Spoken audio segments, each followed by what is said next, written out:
Hi all, and welcome back to I don't even know what day we're on. Are we 17, 18? Day 18? I can't remember. It's all melding into one. I've been ill for most of it, so it's just I've lost track. So anyway, today I wanted to talk about how each attachment style repairs after conflict. So we've talked a bit about how the various attachment styles will handle conflict, how they'll resolute, all that sort of stuff. So I'm really talking about how they're going to repair after conflict. So it's really important to begin with, actually, that we recognize that conflict doesn't destroy relationships, disconnection does. So what matters most isn't whether we argue, it's how we find our way back to each other afterwards. That's the most important thing.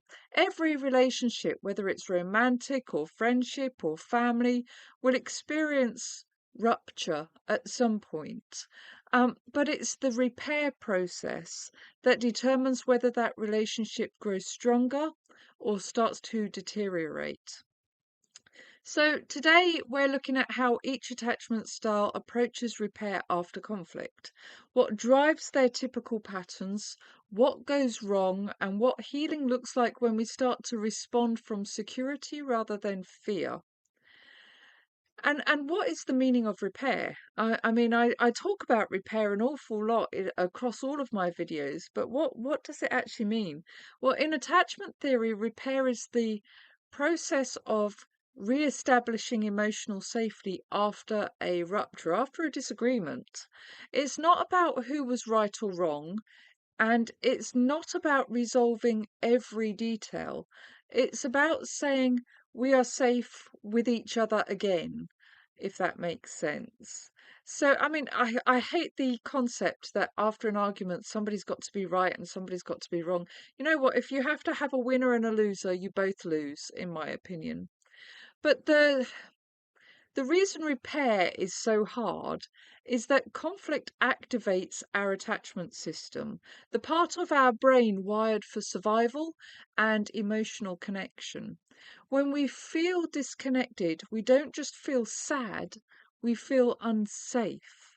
And each attachment style tries to restore safety in a different way. They may not even recognize that's what it is they're feeling, but essentially that will be what it is. So, like the anxious attacher moves towards the other person to close that gap, whereas the dismissive avoidant moves away to regain control. And the fearful avoidant swings between both randomly. And the secure attacher stays steady enough to bridge the divide, obviously. So I'm going to talk about the anxious attacher, also known as the over repairer. So when an anxious attacher feels conflict, it immediately triggers the fear of abandonment. Silence, space, or unresolved tension feels literally intolerable, like the relationship is slipping away if it hasn't already, because, anxiety leads to dramatic, obviously. So they rush to repair, sending multiple messages, boom, boom, boom, boom, boom, over apologizing, even when they aren't in the wrong and they don't even know what they're apologizing for, over explaining to a level that they don't need to over explain to, and sometimes even accepting full responsibility for something that was not their fault, just to restore peace. It's not about manipulation. Everybody thinks that. It's not. It's about desperation to feel safe again. They don't feel safe. They'll do anything to feel safe. Their internal voice says, if I can make it okay fast enough, maybe they won't leave me. Maybe they won't leave me. But the problem is that this urgency often backfires. So the partner may still need space and can perceive the anxious person's intensity as pressure. So the path towards secure repair starts with self regulation before reconnection. So take a moment to soothe your own system before you reach out. Do some deep breathing. do a bit of journaling or grounding, anything that tells your body. Sorry, I've just watched my dog jump into a box. It was quite funny. I'm trying not to cough now. Um, so do some deep breathing, some grounding, some journaling, something like that. Anything that tells your body, I am safe even in this uncertainty. Then when calm, then when you've calmed down, when calm has been restored, communicate your care without self-abandonment. For example, you could say, I care about us and would like to talk when you're ready. I value our connection and I want to understand your side of things too. That's secure repair. That's honest, it's calm, and it's patient. Now, when we talk about the avoidant attacher, he is or she is the passive repairer. For the avoidant attacher, the danger isn't being abandoned, it's being engulfed. They hate the idea of being engulfed by somebody else. So conflict feels overwhelming and intrusive and unsafe. So their instinct is to withdraw, to regulate alone, isolate themselves. They may go silent. They may most likely will ghost. They may delay responding. They may not respond at all, or assume that once they've calmed down, everything's all of a sudden all fine. They don't need to talk about that anymore. It's gone. It's done. They're calm. It's fine. But to their partner, that silence feels like rejection, obviously. So the avoidant person's nervous system tells them, if I stay quiet, it'll keep things under control. But what the other person hears is, you don't care. And that's why dismissive avoidants have this horrible reputation for being cold and heartless and unfeeling and unemotional. They don't care about anyone but themselves. That's absolute bullshit. That is not true in the slightest. So to shift towards secure repair, the avoidant person needs to learn to stay connected through space. So you can still take time to process, to regulate yourself, to process your feelings and your thoughts and your emotions, but you need to communicate your intention to return. That's the thing. That's where you mostly go wrong. Something as simple as, I can't cope with this. I need some time to think, but I'll message later so we can talk once we're calmed down. Simple. Simple. Everybody needs space sometimes, but this one sentence changes everything. You take a partner who is now feeling rejected and scared, and you explain to them, it's not really you. I just need some space and I'll be back later and we can talk then. So much simpler. It tells your partner they're not being abandoned and gives you the space you need to regulate yourself. Then, when you return, start with empathy before explanation. I see that my silence hurt you. That wasn't my intention. I needed time to calm down, but I do care about how this affected you. That's repair through reassurance, not avoidance. So, and I know all of these things seem really, really difficult, and I'm going to go through them over the next few weeks anyway, so that it becomes more of a normal thing. So for the fearful avoidant, this is the uncertain repairer. The fearful avoidant or disorganized attacher carries both fears of abandonment and engulfment. That's why their repair style is so inconsistent. They may want to reach out one moment, but then pull away the very next. They might send an emotional message, um, uh, declaring their undying love for you and their sorrow for everything that's gone wrong, and then regret it and disappear, completely ghost you. So their nervous system says, if I get close, I'll be hurt. If I stay distant, I'll be alone. They can't win. They can't win either way. They're not going to win. So they often do nothing. They're frozen between the two. So the path towards secure repair here is about emotional consistency. Even if you're scared, you can reach out in small, steady ways. You might say, I know things got tense there and I care about you. I'd like to understand what happened and find a way forward. Or if you need more structure, I'm trying to think of these off the top of my head. I'm not very good at this stuff. Um, or if you need more structure, you could say, I want to talk, but I feel a bit overwhelmed. Can we schedule a time later maybe that feels calm for both of us? I know the way I'm phrasing this isn't exactly how people talk, but you get the picture of what I'm trying to tell you to say, or what I'm trying to tell you would be a good thing to say. You can rephrase it however it works for you. It doesn't matter. You don't have to use therapist speak. It's not about fixing everything instantly. It's about proving to yourself that you can stay in connection without losing control. So then we have the secure attacher. This is the repair-oriented partner. And secure attachers understand that repair isn't about winning or losing. It's about restoring safely. I always say if you have to win an argument or somebody else has to lose it, you both lose. You both lose out. Nobody wins. You cannot win an argument. You just both lose. It's about restoring safety. They can sit with discomfort long enough to see both sides. They listen without defense, they validate feelings, and they take ownership of their part without guilt. So you might hear them say things like, I understand that what I said hurt you. That wasn't my intention, and I want to learn from it. Or, I was upset earlier too, um, but I still really value you. I still really love you, and I want us to move forward from here. What can we do to fix this?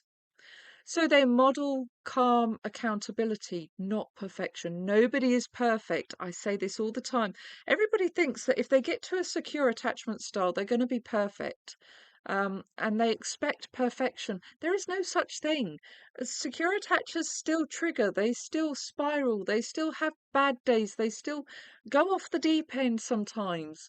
They still display their old um, attachment styles sometimes. It's very easy to slip back. It's not about perfection. It's not about being perfect. It's about knowing how to repair and taking accountability for that. That's what it's really about. And what's powerful about secure repair is that it invites safety in others. When one person stays emotionally grounded, it helps regulate the entire relationship. So, I want to talk a little bit about the secure repair protocol, actually. Um, so, to like bring it all together, um, I want to share with you what I call the secure repair protocol, and it's a simple, repeatable framework for repairing safety after conflict. So, number one, you regulate. You don't reach out when your body is in threat mode. You don't reach out when your body is in threat mode. You will want to. Everything inside of you will be screaming at you. You will want to. You will have that snap moment maybe where it says, if you're anxious, I'm going to send them a million flipping texts and tell them exactly what I think and beg them to make this better. Or if you're avoidant, you might be like, no, I'm not dealing with this at all. I'm not dealing with this at all. I'm just going to ghost. I'm going to disappear because this is too overwhelming for me. Don't do either. Don't reach out when your body is in threat mode. Calm yourself first. Calm down first. Take a few deep breaths. Go and take a walk if you have to. Do whatever it takes to calm yourself first. Then, number two, we reopen. Let them know you care and you want to reconnect. That's so important because so many people will have these arguments and then just never talk again. It's like, how are you going to fix any relationship if you cannot talk to the person afterwards? You can't. You can't. That's why so many relationships end. That's why we have this thing going round at the moment where we say, "Oh, people don't work on things anymore." It's not like when our grandparents were were in married for like 80 years or whatever it is. So this is why, because people are so scared to reconnect. So reopen. Let them know you care and you want to reconnect. If you love somebody, you don't just walk away. You don't just walk away. Sorry, my throat is really going. My voice sounds really strange to me today. So, number three, I would say, is to acknowledge the impact. Describe how your behavior affected them, not your intent, but the effect. So, if you've made a mistake, own it, repair it, acknowledge your part of it. Describe how your behavior affected them. That doesn't mean your intent. Most of us don't intend to hurt other people. We do it by accident or we do it unwittingly. But we need to talk about the effect that our actions had on another person. So, number four, own your part. Take responsibility without self blame. You don't have to blame yourself, but you do have to take responsibility for your part in the argument. In whatever happened, you have to take your responsibility for your part that you played. Don't have to blame yourself. It's not about self-blame. It's about taking accountability. Take responsibility for what you did, what you said, how you acted, how you behaved, how you reacted, whatever you did, whatever it was. Own your part. Then number five, we're going to share your inside, basically. And what I mean by that is explain what was happening for you emotionally, not to defend yourself, but to create understanding. We don't defend, but we do want other people to understand us. So explain what was happening to you emotionally. That's a really hard one to open up to. But as you move more and more into security, you will find it easier to open up emotionally to people. It just it comes more naturally. I never used to talk about emotions at all, really, and now I tell everyone anything. So I'm an emotional creature. I like talking about it. Why should I deny how I feel? Well, that's not good for anyone. So number six, invite their experience. And that's so important. That's so important. And sometimes we're such selfish creatures that we forget to ask, what felt hardest for you? What was the worst part for you? What did you really struggle with? What felt hardest for you? Then number seven, you want to agree one small change, something practical you can both try next time. If nothing ever changes, nothing will ever change. You'll just be going round and round in circles. If you can't discuss even one small change, it doesn't have to be something huge. Everything starts with small steps. One small change can be the start of lots of smaller changes, which then becomes a big change, which then transforms your relationship into something completely different. So agree one small change, something practical, something that you can both try next time. Shouldn't all be on you, it should be a mutual thing. Something practical you can both try next time. Then number eight, confirm the bridge back. End with warmth. We're okay. We can work through this. We'll be all right. Okay, it was horrible. It wasn't great. But you know what? We are okay. We love each other. We're okay. We can work through this. Confirm the bridge back. End with warmth. And then number nine, I think, is probably the last one that I can think of, and that is to follow through.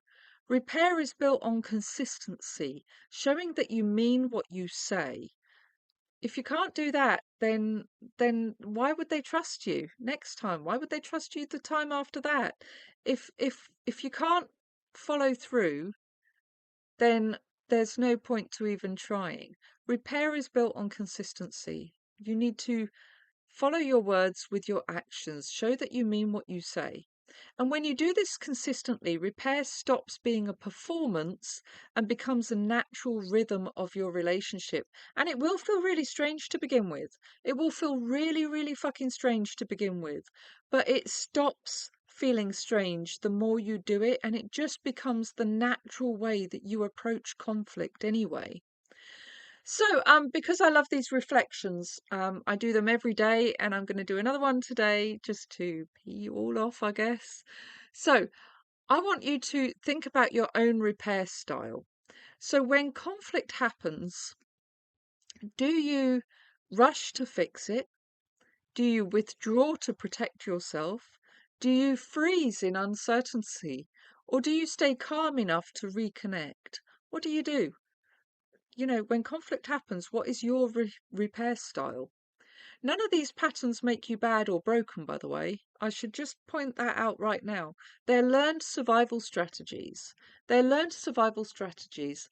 Your attachment system was built to keep you safe, not secure. Not secure. It was built to keep you safe, not secure. But now you can teach it that safety and connection can exist together. Maybe for the first time in your life. Because real love isn't about avoiding rupture. It's not about avoiding conflict. It's about knowing how to return every time with empathy, honesty, and care. So, the next time you feel that distance after a disagreement, don't ask who's right. Ask instead, what would repair look like if I were already secure? Okay, guys, that's me for tonight. My throat is going. See you later. Bye.